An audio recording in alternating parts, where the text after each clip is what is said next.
तो लोग इस बात का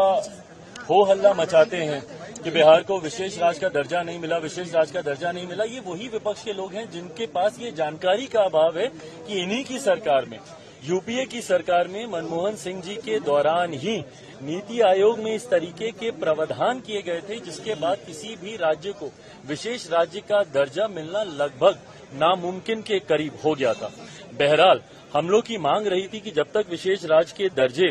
का दर्जा हम लोग को नहीं मिलता, स्पेशल पैकेजेस हम लोग को दिए जाएं। मैं धन्यवाद करूंगा मेरे प्रधानमंत्री आदरणीय नरेंद्र मोदी जी का, मैं धन्यवाद करूंगा हमारी वित्त मंत्री आदरणीय निर्मला सीतारमण जी का कि उन्होंने बिहार को जिस तरीके से स्पेशल पैकेजेस देकर, और मेरे लिए बिहारी होने के नाते खुशी की बात है और मेरी पार्टी लोक जनशक्ति पार्टी रामविलास ने हमेशा बिहार फर्स्ट बिहारी फर्स्ट के विजन के साथ आगे बढ़ने का काम किया है। इस बजट में बिहार फर्स्ट बिहारी फर्स्ट को भी धरातल पर उतारने के प्रावधान दिए गए हैं। जहां एक तरफ इंफ्रास्ट्रक्चर इसमें मजबूती देने का काम किया गया है, वहां पे ब्रिजेस बना के, वहां पे क्या कहते हैं मेडिकल कॉलेजेस की बात हो, वहां पे एयरपोर्ट्स की बात हो, तो जहां एक तरफ बिहार के इंफ्रास्ट्रक्चर को मजबूत किया गया है, वहीं वहां की अर्थव्यवस्था को मजबूत देने के लिए वहां पे अलग अलग राज्यों में गया हो, राजगीर हो, अलग अलग राज्यों में जिस तरीके से टूरिज्म को भी वहां पे बढ़ावा देने के लिए प्रावधान किए गए हैं, जिस तरीके से बाढ़ की एक बहुत बड़ी समस्या जिससे हम लोग हमेशा दशकों से हम लोग परेशान रहे हैं,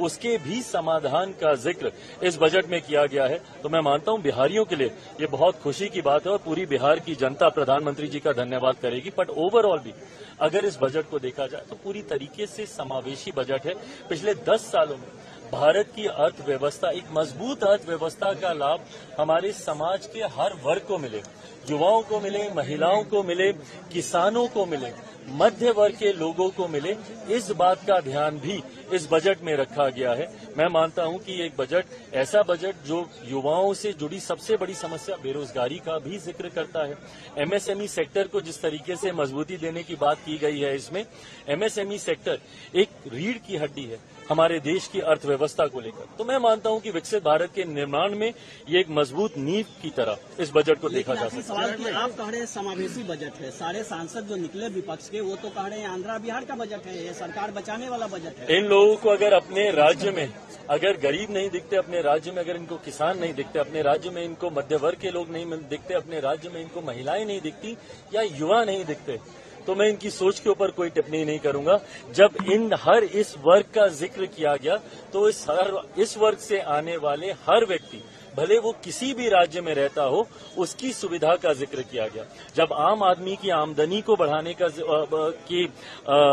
बचाव को जो वो बचत करता है उसको बढ़ाने का जिक्र किया, तो ये हर राज्य के व्यक्ति का जिक्र किया गया। पर अगर इसमें उनको उनके राज्य का जिक्र नहीं दिखता तो ये उनकी सोच हो सकती है।